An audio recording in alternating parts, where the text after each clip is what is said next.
مہینے کے اندر اللہ تبارک و تعالیٰ نے امت محمدیہ کے لیے بخشش کا سامان رکھا ہے، کوئی حساب و کتاب ہی نہیں ہے اس کا، کوئی اندازہ ہی نہیں لگا سکتا۔ اللہ تبارک و تعالیٰ نے ارشاد فرمایا الصوم لی وانا اجزا بہ، حدیث قدسی ہے زبان مبارک میں آقا علیہ الصلوۃ والسلام کی، اور فرمان اللہ تبارک و تعالیٰ کا الصوم لی، یہ جو روزہ ہے یہ میرے لیے ہے، روزہ میرے لیے ہے، وَأَنَا أَجْزَا بِهِ، اس کی جزا میں خود دوں گا، یا میں اس کی جزا خود دوں۔ جس نے روزے کو پا لیا، اس کے روزے رکھ لیے، گویا کہ اس نے اللہ تبارک و تعالیٰ کو ہی پا لیا، کیونکہ اس کے پہلے عشرے میں اللہ عز و جل کی رحمتوں کا نزول ہوتا ہے،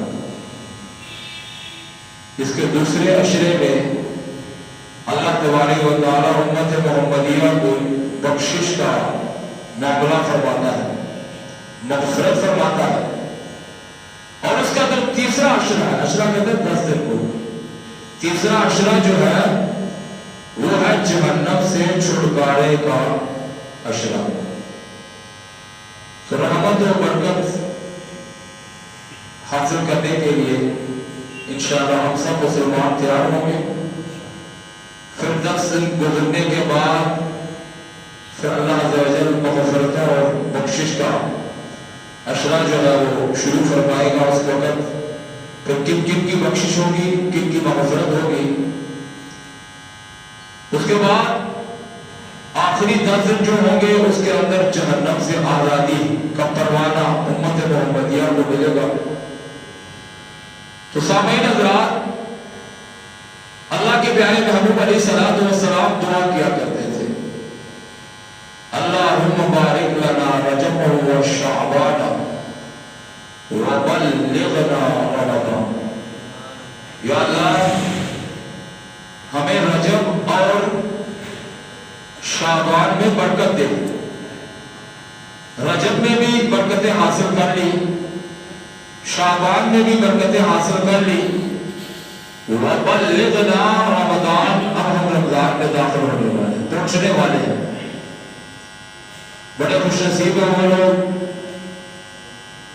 جو پچھلے سال بھی رمضان مبارک کے روزے رکھتے رہے اور اس سال پھر رکھیں گے، اور کئی لوگ جو ہمارے درمیان موجود تھے ایک رمضان سے لے کر دوسرے رمضان تک، آج وہ ہم میں موجود نہیں ہیں، وہ قبروں کے مہمان بن گئے، اپنے اعمال کے ساتھ وہ قبروں میں پہنچ گئے۔ اب باری ہماری ہے، ہم نے بھی دنیا میں رہنا نہیں، ہم نے جانا ہے، یہ ہمارے لیے لکھ دیا گیا ہے، ہمارے لیے لکھ دیا گیا ہے کہ کوئی بھی بندہ دنیا میں سدا بہار حیات، دنیا میں سدا بہار صحت مند یا دنیا میں سدا بہار نہیں رہے گا، صحت میں بھی کمی آئے گی، زبان میں بھی کمی آئے گی، بال بھی سفید ہوں گے، دانت بھی نکلیں گے، آنکھوں کی روشنی بھی کم ہوگی، کمر بھی جھکے گی، جسم کمزور بھی ہوگا، یہ سارے معاملات ہمارے ساتھ پیش ہوں گے۔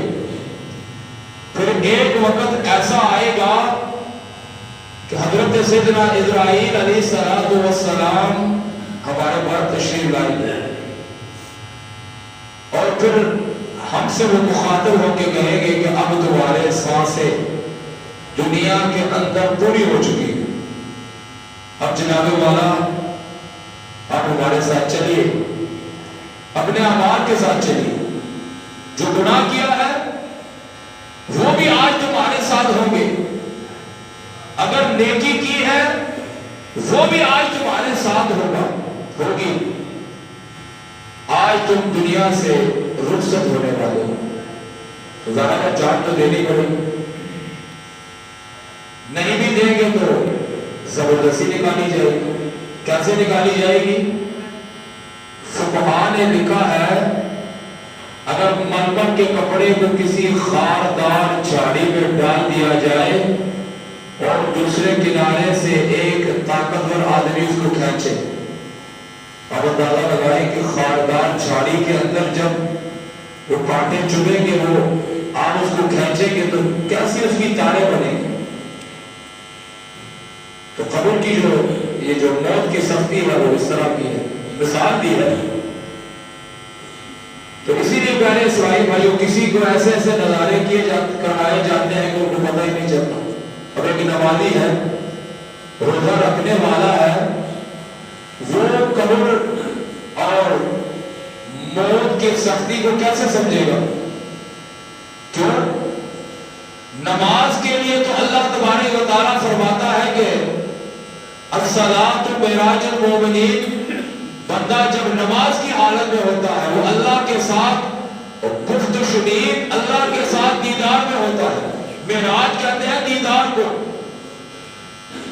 اور جو روزہ ہے وہ تو میرے لیے تھا.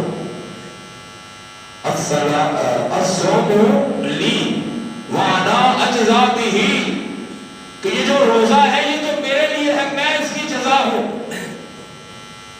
جو روزہ رکھ لیتا ہے گویا کہ وہ مجھے پا لیتا ہے. جب نماز کی حالت میں اللہ سے معراج کر لی، اب روزے کی حالت میں اللہ کو پا لیا، تو جب موت آئے گی تو اس بندے کو کیا پرواہ ہوگی؟ پھر وہ کہتے ہیں نا کہ موت جانے تو پھر نبی جانے تو خدا جانے، اس کے ساتھ کیا سلوک ہوگا؟ بہرحال اچھائی کا صلہ ہے. جو بندہ دنیا میں رہ کر اچھائی کرے گا اس کو صلہ ملے گا، اس کو، اور برائی کرے گا اس کا بھی بدلہ ملے گا. کیونکہ دنیا جو ہے یہ آخرت کی کھیتی ہے. یہاں پہ جو بھی آپ اپنے ہاتھوں سے اپنے اعمال سے بولیں گے وہی قیامت کے دن یا قبر کے اندر کاٹیں گے. یہ کیسے ہو سکتا ہے کہ آپ گندم بولیں اور آپ کو مطلب جوار ملے؟ یہ تو ہو نہیں سکتا. جو بھی آپ بیج ڈالیں گے فصل اسی کی تیار ہوگی. باجرہ باجرے کی فصل تیار ہوگی، جوار تو جوار کی فصل تیار ہوگی، گندم کی فصل تیار ہوگی. جس طرح کے اعمال ہوں گے اجر بھی اسی طرح کا ملے گا. تو محترم اسلام بھائیوں، کنز العمال حدیث مبارکہ ہے. حضور نبی کریم صلی اللہ علیہ وآلہ وسلم نے ارشاد فرمایا، رمضان المبارک کے ہر روز، یعنی رمضان کا مہینہ شروع ہوا، اس کے ہر دن اور رات میں اللہ تبارک و تعالیٰ 10 لاکھ گناہگاروں جن پر جہنم واجب ہو چکا ہوگا ان کی بخشش فرمائے گا. روزانہ، ایک دن نہیں، روزانہ 10 لاکھ افراد بخشے جائیں گے. رمضان کے روزانہ یعنی ایک دن کے اندر. میرے آقا علیہ الصلوۃ والسلام نے ارشاد فرمایا، پھر اللہ تبارک و تعالیٰ 29ویں رات جس کو ہم چاند رات کہتے ہیں، اس رات جتنے مہینے میں یعنی 29 دن گناہگاروں کی بخشش فرمائی، اس ایک رات میں اللہ تبارک و تعالیٰ ان کی تعداد میں گناہگاروں کی بخشش فرمائی. اب اندازہ لگا لیں، آپ 29 کو جو ہے وہ 10 لاکھ سے ضرب دے دیں، 2 کروڑ 40 لاکھ، 2 کروڑ 90 لاکھ، 2 کروڑ 90 لاکھ.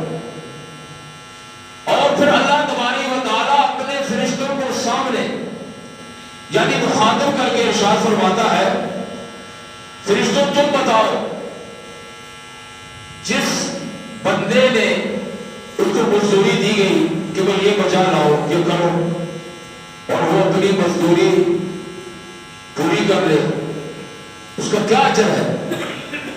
تو فرشتے عرض کرتے ہیں، یا اللہ تو بہتر جانتا ہے کہ جس کی ڈیوٹی لگے گی یہ کام تم نے کرنا ہے، وہ کام بندہ پورا کر لے